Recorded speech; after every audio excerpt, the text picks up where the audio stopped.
Hey, this is Shruti, the very personal host for College Spectra, and I know that we are already in the college application process.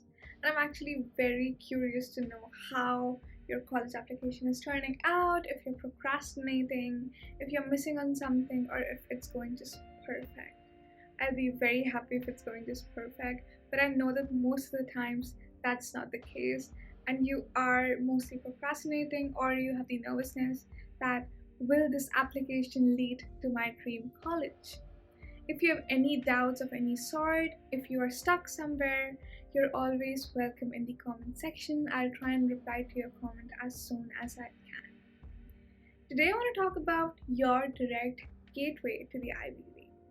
I know that not everyone has the ambition to go to the Ivy League, but most of the multitude in the application process applying to colleges has the aim of going to the Ivy League. Not just for the Ivy tag, but because of the good things that the Ivy League has to offer. So today we will cover every aspect of your perfect application for the Ivy League. You can check yourself if you're missing on something, if your records are really fitting in, or should you go with some other college. I wouldn't say that you should change your ED college right now or your EA college right now, your early decision or your early application colleges right now. But I would say that in order to not face failure early on in the application process, if you do not think your essays are perfect, anyway, College Spectra is always there to help you. You can just click on the link in the description below, www.collegespectra.com, and we'll write the perfect essay for you. But just in case if you do not want us to write, or because of some financial sort, and you think your essays are not that perfect, your extracurriculars might not be to the point, you're not that sure about your transcripts, and somehow not even one part of your application is strong enough, I would say that apply to a less ambitious college in your EA and try to build your profile, try to improve your essay by the time you enter the regular decision cycle. I know that the acceptance rate in the early decision, early action is higher as compared to the regular decision, but I would say that if your application is not strong enough, no matter how much the acceptance rate is, it won't get accepted. That's the harsh reality. Anyway, if you still have time, College Spectra is always there to help you. By the time this video is up, I think it would almost be the early decision and early action deadline, so I hope it's all going fine for you. Anyway, it's been long enough, so without any further ado, let's jump right into the video. First of all, I would cover the extracurriculars because I think that is something that is in our hands until the time you submit your application. So I think by this time in the application process, you might already be familiar with the perfect extracurriculars for you, or if you had a list of extracurriculars, you would have shortlisted 10 from it. Or if you did not have a list of extracurriculars, if you just had a few, I hope they are strong enough, and I hope you have enhanced upon the performances. First of all, I would say for those who are international students, other than those applying from Canada and United States, you might not have volunteering in your school curriculum. Like we did not have it in India. We had to do external volunteering to gain a volunteer experience. A volunteer experience of some sort, your contribution to the society in any way selflessly, is something that every college is looking for. And considering it's already in the curriculum in the United States, they expect that from everyone. At least one of your extracurricular has to be somehow related to your contribution to the community around you, the things that you've done for the world around you. You have to make sure that it is there. But one way to replace a volunteering experience is to run a non-profit by yourself. Which one sounds more difficult? But either way, even if you think that volunteering is easier as compared to non-profit would have a bigger impact on the college, and it would be far better than a volunteering experience. But just let's say that you do not have the resources, or you do not really have the volunteers of people that you want to start the non-profit with, you can go on with the volunteering experience. But I would say that gain at least one experience that shows your contribution to the community. You cannot miss on that point. Second thing, Ivy Leagues are looking for future leaders. There has to be, and I cannot emphasize enough, there has to be a leadership experience in your co-curriculars. I won't just say the experience that they gain from your school, as in if you were a prefect at your school, you were a president of some club or something. Not just that, but anything beyond academics would be more welcome. I would say that if you're a prefect, if you're the president or something of your school, of a club, maybe you can or you should always list that, in fact, in your co-curricular, because it shows your contribution to the academic society of your school, and even colleges are looking for that.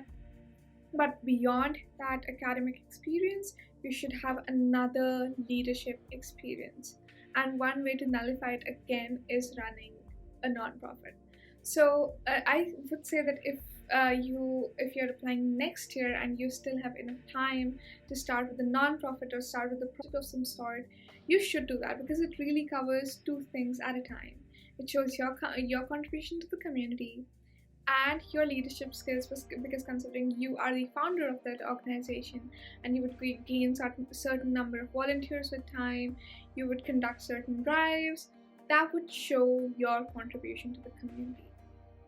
I would say that if you have not already participated in, try and participate in some college level either courses, try and attend a college level course, or try and attend competitions, college level competitions that your high school allows. In my case, my high school did not really have the resources to welcome competitions from colleges abroad, but we had many competitions going on within India. So we used to participate in that, and we gained a lot of experience from that, and we gained some certificates too. So instead of using them, if you have majority of those certificates from one field, let's say you visited 10 colleges or 10 high schools and participated in many inter-school, inter-college competitions, and you have many certificates from one field itself, instead of listing all of those certificates, because the space in the award section is pretty low, you can just float 5 awards, instead of listing them all there, try and put an experience of all those extracurriculars of all those experiences here in your co-curricular section. And if all those competitions directly connect to the major that you're applying for, it would be really very effective for the college. Third of all, I would say that if you have not completed any internship of some sort, try and complete an internship. It is really very easy to do internships these days. There's a link below for Internshala.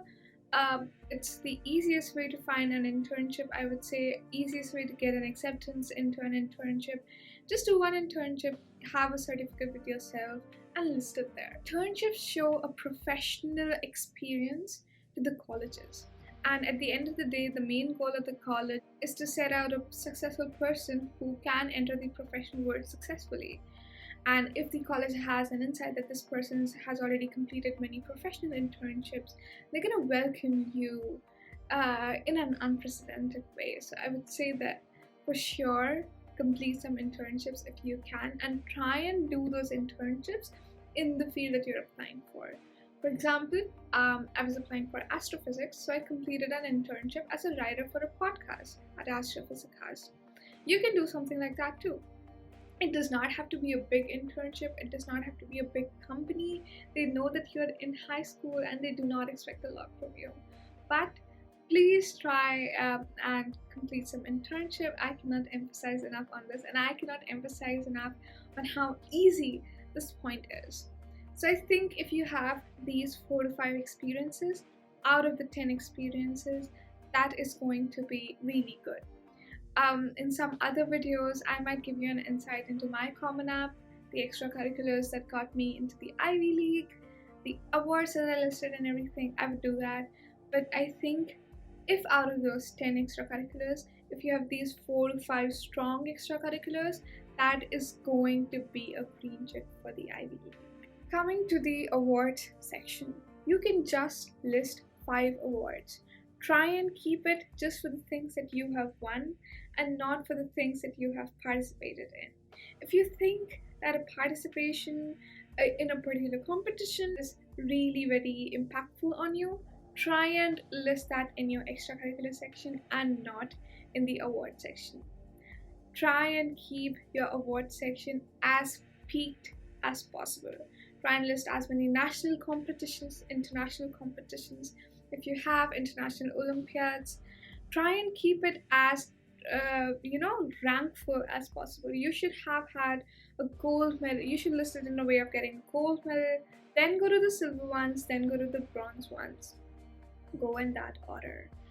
But I would say that attaining a gold medal in an inter-school competition is lesser as compared to getting a silver in some international Olympiad. So in that case, considering the number of people participating in the international Olympiad are going to be more, and getting a second rank would have more emphasis. So try and balance it out. Try and think before listing, your award section. Start with the best and go to the least. I would say that the least would be the least, as in just don't start listing participations again. But try and go from gold to bronze and from the level of competition. So try and list first the international, then go to national, then go to inter-school. Let's say you do not have a lot of awards. Is award really something that Ivy Leagues are looking for? I won't say that awards are not something that the Ivy League is looking for, but that is not the one key point of your college application, the entire college application. So if your extracurriculars are good and you had an impact on society, and if you gained some awards through that extracurricular only, try and list that to make a connection. But let's say your extracurriculars are strong, but you did not really participate in many competitions from that extracurricular, and you gave most of your time to those extracurriculars only, and it led to you not getting a lot of awards. List your best ones and hope for the best, because I would say that the award section is not the most important section of your college application. Out of all the sections that I would discuss here, this is the least important. So don't get discouraged if you do not have a lot of good awards with yourself, if you do not have a lot of good ranks with yourself. Try and focus on other parts of the application. And I'm keeping the best for the last. In the end, we'll talk about the essays, because I think that is the most essential part of your application. Not just your personal essay, but also the supplementary essays that you're turning in. So I was just editing this video. I made it in the morning, now it's the evening. I wanted to tell you about a workshop that I'm conducting for essay writing, especially for your college essays, for your personal and your supplemental essays. If you do not want to spend a fortune to get your essay written and you do not really believe your essay, the strength of your essay, this workshop is going to be perfect for you. It's going to be a 2-hour workshop on a weekend. I'm thinking of conducting it on the 10th of November for not more than 10 Canadian dollars and for not more than 300 Indian rupees. So if you want to sign up for the workshop, the link is going to be in the description, and trust me, it's going to be worth it. If you're in the application process and are not really sure about the application process, we're going to discuss. You can ask your questions there. It's going to be a one-on-one session, and it's going to be very interactive. So if I receive enough registrations, we are good to go. After your extracurricular section is done, after your awards section is done, now let us talk about your stats, because that is something that many students are not sure about, if their stats are really right. And for international students especially, as they are international, they do not have the A-levels or APs in their curriculum. Mostly an exception if you get enrolled into an A-level school or an IB, something like that. That's a different scenario. But let's say that you come from an entirely different curriculum and you do not have the APs in your hand. Is it really bad? It's never bad to not have the APs. Colleges just want to see your experience in that particular subject that you're applying. if your score in the perfect that you're applying is perfect in all the 4 years of your high school, if your transcript is good for that particular subject, it's gonna be really good for the college. They do not want to see their APs. APs is just a way to, centralize the college application process, because it's in the curriculum in the United States and in Canada. Mostly, it becomes really easy for the colleges to judge. So if you have the APs, do list them, but if you do not have them, it's not at all a bad thing. Secondly, coming to the SATs and the ACTs at the same time, I know that not everyone is proud of their SAT and ACT scores by the time they enter the application cycle. Especially while applying to the Ivy League, I know that you want that 1500 plus, mostly because the stats suggest that every person who got into the Ivy League had a score of 1480 plus, except for a few exceptions when a person who scored a 1200 in the SAT out of 1600 was still accepted into Harvard. So these are the few exceptions, but not everyone can be an exception. And if there is nothing in your application that stands out, it can be a really bad time for you. So I would say that try and get a higher score. Try and get a score that's above 1500 so that it can have a good impact on the college. But if you do not have a score of 1500 plus, if you score between, let's say, 1000 and somewhere between 1300, 1400, if it's 1400 plus, you can still think of listing it. But if it is below 1400, I would say that tell the colleges that you did not take the SATs. Just say to the college there's no other way out. They're not, except for when you're applying for the financial aid, which is your CSS profile, they're not really going to check into the records with College Board if you really did take the SATs or not. And if you're applying for the scholarship through the CSS profile, try and create it with an email ID different from the one that you used for while taking the SATs. If you're not proud of your SAT score, just do not list it. Don't risk your application process. If your transcript is good, just leave the academic record to that. If you took any pre-course, college course, or if you attended any summer program, try and list the transcript of that summer program or from the program, college level program that you took, because that is really going to have a very good impact on that particular college. So please try and do that. And if you are early on in the application process and you have not really yet started with the application process and you're planning to start it somewhere in the next 4 to 5 years, if you just started with your high school and you're looking at this video, I have some perfect resources for you that can get you ready for the SATs and the ACTs. First out of the 2 resources that I'm going to tell today is Spark Math. Spark Math is a platform where math becomes easy for you. So all the things that you're going to get on your SATs, or maybe a level below and sometimes even a level higher, are gonna be on Spark Math. I would drop down a link. There'd be a 30-minute demo. If you're in your middle school, it's better for you, because I think it would just make your academics record strong as well at school, and it's just gonna make your SATs stronger. So I'm gonna list down a link for Spark Math. You can get a 5% discount to that link. The other resource that I came across while just going through the resources from my younger brothers and sisters is MEL Science. If you're planning to take the ACTs in the future and you want to have a practical experience of science, because I think in ACTs instead of English you get science. So if you want to have a practical experience in the field of science, MEL Science is perfect for you.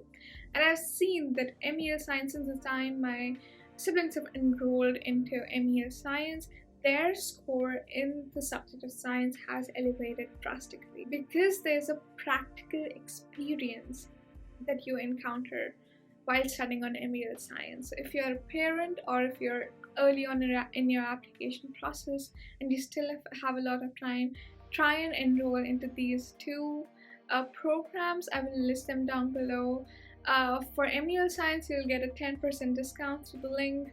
For Spark Math, you'll get a 5% discount through that link. If you have any doubts about these two platforms too, you can list them down in the comment section. I'll be there to help you. Now the thing that we're keeping to the last, your essays. Your essays have to be perfect and they have to be the best part of your application, because your essays is the only part of the application where the colleges will go beyond the records, where the colleges will go beyond the documentation and get an insight into who you are. And it's on you how you write your essay. What part of the personality do you want to tell the college?